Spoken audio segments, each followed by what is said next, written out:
I feel like another thing that kind of comes up is oftentimes when we fly, right, there's like entertainment.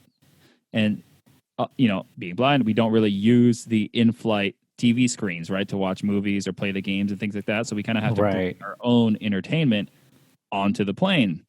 Yeah. And one form of entertainment that a lot of us bring on is some sort of like reading, right? Whether it's a book or a magazine or whatever it is, right? So that actually got me thinking about a recent discussion on. So we're blind. I've said that like 40 times this episode. I feel like you could have a drinking game based on how many times I say as blind people or we're blind. We can either read through like with Braille or through audio. Yes. So it'd be interesting to go around real quick and just talk about the pros and cons of each because Simon, how long have you been blind? Whole life? So yeah, I was born blind. Melissa? Visually impaired, but vision has stayed, constant. So Your whole life? My whole life. Right, okay. I was legally blind most of my life. I guess it counts, most of my life.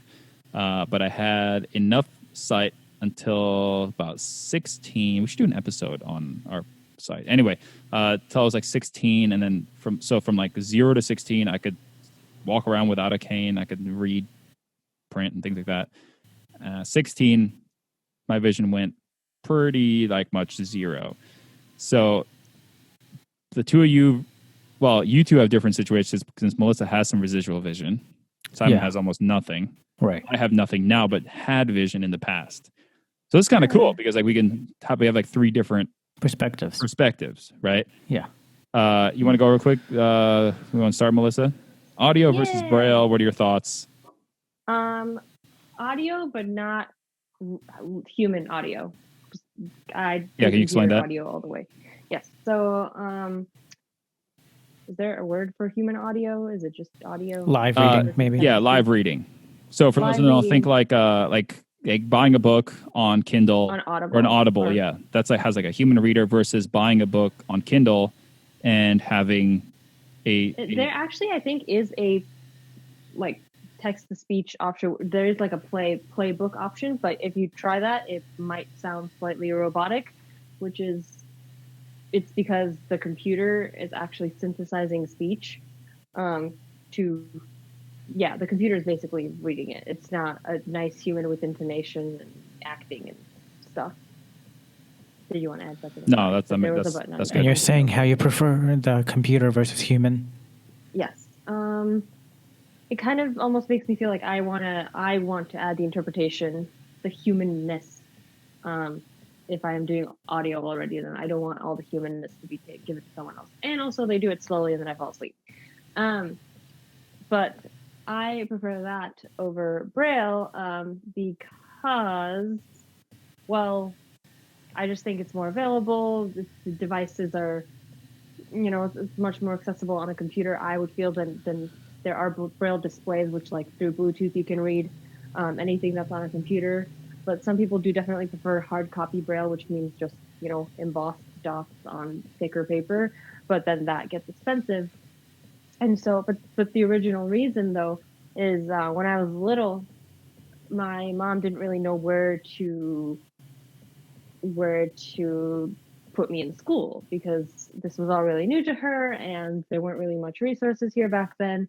And so she put me in a regular preschool, and obviously there they were teaching the letters, just the regular print letters. But luckily, for little kids, it's all big and bold anyway, so that worked.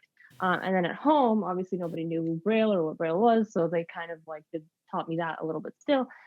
And then finally she was like, all right, what do I do with this child for actual schooling? And she found School for the Blind here, which is where I ended up going. And that's where we started learning Braille. But I think at that point, I already had friends from the neighborhood and from preschool who were all reading print. And so now it's just like, why would I learn this weird new thing where nobody I know is doing it, and I can see the other stuff, so I don't get it. And also the books were very old and plastic and it could cut your fingers, and I hope they're not using them anymore.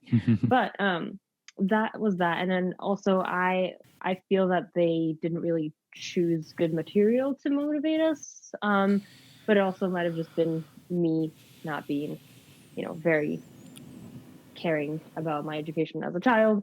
But yes, I think those things. I was gonna say, how much do you think? So you wanting to stick with print versus Braille, how much of that was you wanting to like fit in with just like the social crowd? The pressures of I never being could with your really friends read, and things like that. I never could really read large blocks of text in print. I mean, it would have to be pretty big, and even then it would strain my eyes. So I never really tried to pass, and passing is the thing that in general people use as just like, oh, let me not have a cane and just walk into stuff, but maybe people won't notice.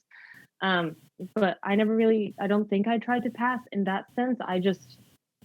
The concept of reading anyway wasn't very good. And so once I found out that I could have things read out to me, then I was like, all right, I'll be blind, but I don't want to actually do the work of reading. So I don't know, like, I know that's a very common thing and very serious thing for a lot of kids to go through, but I don't think for me it was necessarily that, because I just didn't really like reading anyway. But the fact that I also had to do it in this like random medium that it's not really fitting in. It was like, what's the point of it if it's not anywhere except in the school? It was very isolated, which, like when you're a little kid, like on TV, they have ads and like magazines and stickers and like toys, there's writing everywhere. And so for Braille, it's just in your book. And so I didn't really see it as like important, it was just something they were making me do in a vacuum. Right. Which I feel like now, I mean, it's definitely nowhere near where it needs to be. But right now, especially like us in New York City, that has improved so much because now you have signage and elevator buttons, thing that does Braille. If you go to a restaurant, most of them don't, but chances are they might have a Braille menu, especially if it's a chain. If you go to a theater, like a big theater, the Met Opera House, stuff like that, they might have a Braille program if you like request it. So, I mean, obviously it's nowhere near where it needs to be, but it's steps in the right direction, right? Which is cool because it's adding context. So, say again? Do you read Braille? I will talk to that, but how about Simon, you go first? Sure. Maybe talk about some pros, and then I'll tell my thing. Yeah, sure. So, I was born blind, so never read print. I was taught Braille since kindergarten, and that's the way I was taught to read. I never liked reading as a child. And now we were taught both Braille and we would listen to books. So we were taught both reading and listening skills. And it wasn't until the 8th grade that I actually began to read. And funny thing is... For fun, you mean? For fun, yes. Okay. And the funny thing is that I started out reading audio. But then what happened was one of the books I wanted to read was not in audio form, but it was in Braille. I was able to get it on a Braille display. And then so I started reading, and I'm like, you know what? I want to increase my Braille speed. I want to, read better. And I did. I would read book after book, and then especially in class, I would, if it's a subject I was bored in, I would just read. And the teacher wouldn't, I don't know if they noticed or not, but if they did, they didn't say anything. Right. It's just your hands moving across this like machine with dots like that. They have no idea what it is. It's not like they can look over your shoulder at a laptop screen. Right. Yes. It was just like you reading, I'm taking notes. And then so now, in addition to literate reading, at that time in high school, I also learned how to read music in Braille. And so I was literate in both fields. I can read both literacy and music. And then when I got to college, the reading books kind of switched more to audio, just because I started doing more things, more activities, had less time. But what doesn't bother me about not reading anymore is that I know that I could. And I know that if I ever had to read something again, I could. In Braille. In Braille, yes. And what bothers me is that people today are not... I shouldn't speak for everyone, But there are people who are blind that choose just to do audio and refuse to learn how to be literate and how to read. And I think that's a problem, personally. Why? Because they're not learning their spelling correctly. They're not. I feel like that is a big part, and then they're not learning how to use their imagination when they actually read. So let's speak a little bit about that. So yes, obviously, if you're typing on a computer, you are typing out letters, which make words, right? So you're learning spelling that way. The problem is with a computer, you're having the voice read it back to you, right? Yeah. Versus with Braille, you're feeling the letters. So the way that you edit yourself, the way that you check yourself is different, right? Even though the input is the same. I will say, and punctuation wise, like it's easier to check yourself. Like if you missed a capital letter, or if you put a comma somewhere, it's easier to check yourself actually reading. Right. So editing, it's easier to edit through Braille than your computer reading, like verbally, I guess. Yes. Reading it to you. And also, go ahead. And also, there are situations where you might not have someone there to either read something to you, or you might not have something that's available in audio. And I'm going through this, for example, in music. Not everyone, it's great if you are, but not everyone can listen to a piano piece and be able to memorize it and play it in like 2 days. Versus, and not everywhere you'll have a YouTube tutorial. And for a lot of pieces, there are Braille music. You can get the notes in Braille. And if you know how to read, then you don't have to rely on the audio aspect all the time. There are alternatives. You are broadening your ways of achieving certain tasks. Yeah. So. No, agreed. So I will say learning. So like I said, I went blind at 16. Going blind that late meant that I did not learn Braille. I didn't even know what like the letter A was until 16, 17, like 18, 17 years into my life, right? Because like I could read print. Why would I need to learn Braille? I notice a trend with people who go blind later on in their life that a lot of them, a vast majority of them, do not know Braille. And a good part of that majority are not interested in learning Braille, right? Which is fine. That's their decision. But like Simon said, having Braille gives you another option, right? Yeah. Even not for music. Go ahead, Melissa. I do wonder though, like if you being able to read print earlier on in life gives you that same foundation that Braille would give to a completely blind child, because now I hardly ever use Braille. It's actually something I want to get good at again, but easier said than done because I'm lazy. But I'm still glad that my teachers did force me to do it when I was younger, because I think at that age you don't really know what's good for you, and well, not always.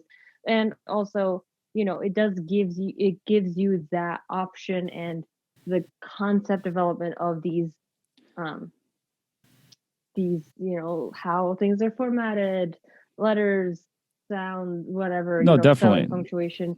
And so I'm wondering if it is as much of a detriment for people who already had that in print as it would be for someone who has never read Braille but has been blind their whole life. I think that's kind of different. I think it would be, but Francesco, what do you think? Well, so no, I think it's the same, because there's two different things, right? There is a literary foundation of knowledge, which is, when do you put punctuations? How do you spell words? How do you do grammar, right? I think that's the foundation of language, right? That, whether you learn it with Braille or you learn it with letters, whether you learn it in English or, French is different, but you know what I'm saying? Like, it's just the law. You're learning the rules, right? And I feel like you can learn the rules of language through multiple mediums, right? If you learn how to spell a word in Braille, you know how to spell it in print. That's not different. I think the difference comes with actual usage. It's like if you're writing an essay actively right now, you can edit yourself. You can actually read back letter by letter. Like, Simon gave me something a couple months ago or whatever, and something was misspelled. Like something was misspelled, but it sounded the same as one of those words, like two, TWO, TO, TOO, right? By listening to that, I would not have caught that mistake. By going character by character, you do catch the mistake, right?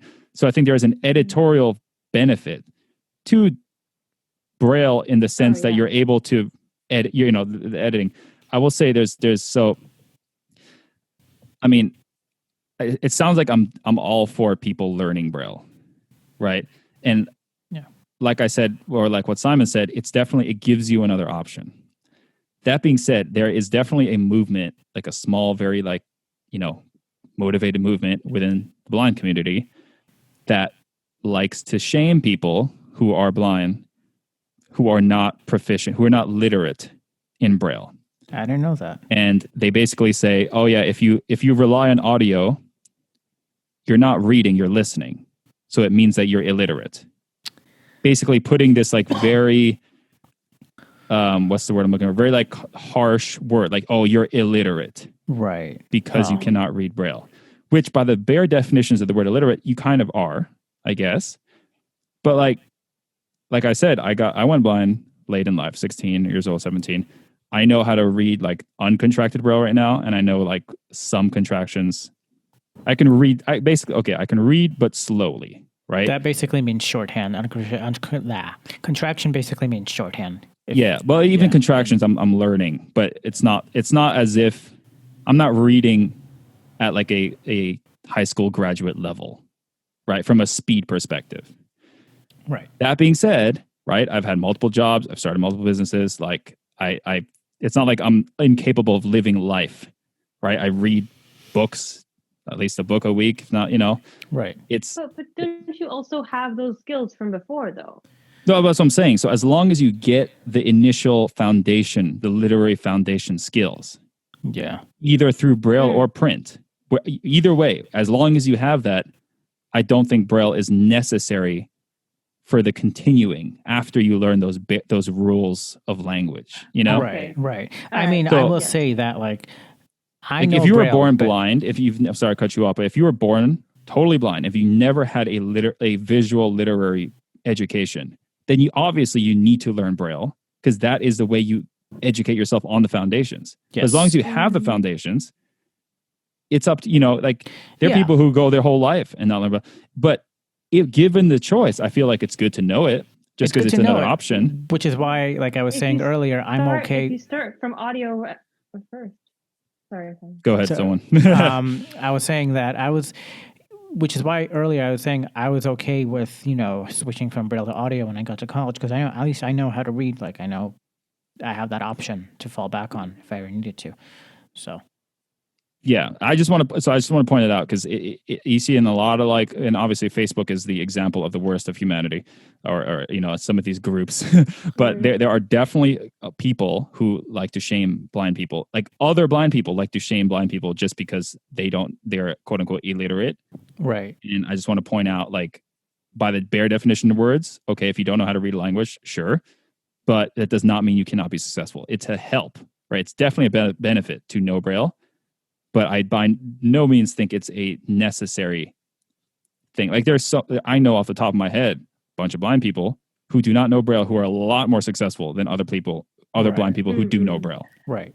I would think of it kind of like, how in earlier grades in elementary school, they don't let you use a calculator, but then when you're already older, then you can. So I'm just That's thinking a good one. Yeah. For young children who are just developing these concepts, if you give them Siri right away, because now we're at the point where 8-year-olds can have a newer iPhone than I do, not jealous, that they are not going to develop those concepts, and now it's not really about it's versus learning how to do long division, writing it out, learning the concepts before asking echo or something. But I completely agree with you. I actually had a teacher that would yell at me because I had trouble doing sometimes long. And like I would try to do math on my own before using a calculator. I had her yell at me because I was taking long. She's like, "Well, if you can't do it, just use a calculator." And Yeah, that's like the opposite Well, of good Simon, teaching. I actually will get yelled at very soon if I do not depart this lovely Yeah, meeting Melissa that I has a very nice. You have a school. You're doing remote classes now. Yes, I am. All right, And have fun. yeah, thank you. Yep. It was nice chatting. Yeah, with you good chat. guys. Little airline, little things. Melissa, feel free to sign off. I'll end the episode, but go All ahead. right. And Bye, friends. all right, see you later. See, now you guys know we're recording this live and unrehearsed. And Melissa is, I think, left the Zoom meeting. We are doing this over Zoom. Yes. That's a pretty good discussion. It was. You know, there's a lot. I mean, you go into any of these groups, you know, whether they be just, you know, get a group of blind folk together. And, you know, there's always like controversial topics you can introduce. But what I have found with a lot of them is you start the debate of, hey, Braille versus audio. Oh man, they get fired up. They get fired up. Yeah. I think what we sort of consensus between the three of us is we feel like you K through 12, let's say, you need to learn language. Literacy. Yes. Right? You need to be literate. Simon, you're kind of far away. Oh. Simon. Sorry. Hello? Okay. Yeah. You need to learn the rules, the foundations, whether you do that through Braille or print. You learn the same rules and the same concepts, right? Right. Past that, it's a convenience. Unless you have a specific, like, unless you, for example, like you're doing music. Yeah. And it's a little different. You might want to know Braille music. Yeah. Yeah. Dude, you're really far away. Really? Yeah. I'm right on the mic. Who knows? Maybe Melissa, when she left, she messed everything up. But anyway, all right, cool. That's about it. That's all I got. Yeah. Reach out to us on Twitter. Oh, thank you. 5-star rating review. Hit us up on, we actually, this is the first episode that we're recording. And we have Twitter. Where we actually have an unsuspended? Yes, unsuspended. A non-dash suspended Twitter account. Do we want to tell people how we got that? You know, in case anyone wants to have the same situation. Sure. By the way, you sound a lot better now. Anyway, the way you do that, if you make a new Twitter, you might want to tweet something. Yes, because we basically, we made a Twitter and let it sit there for like a week or two, just because we were like getting this podcast ready. And when we go to like post our first post, it's locked. So, and we tried all kinds of things, and then one of us thought of the idea to Simon tweet. Actually Simon came with it. So we submitted like online contact form things that nothing happened. So Simon was like, why don't you just like tweet at Twitter at the Twitter help handle from my personal Twitter at Magisanof, and it worked. So there we go. Now we have a Twitter at Run With Chestnut, Instagram at Run With Chestnut, Facebook at Run With Chestnut. Hit us up. Let us know what you think of what we just talked about. Tell us we're stupid. Tell us we're idiots. Or tell us we are the smartest people on the world, in the world, on the world, underneath the world, anywhere in the world. We've been Simon from Brooklyn, Melissa, who's now gone, but she was calling in from Montenegro. Me, Francesco. I'm from Manhattan. And we'll catch you all next time. Cool. Have a good one. All right. See you.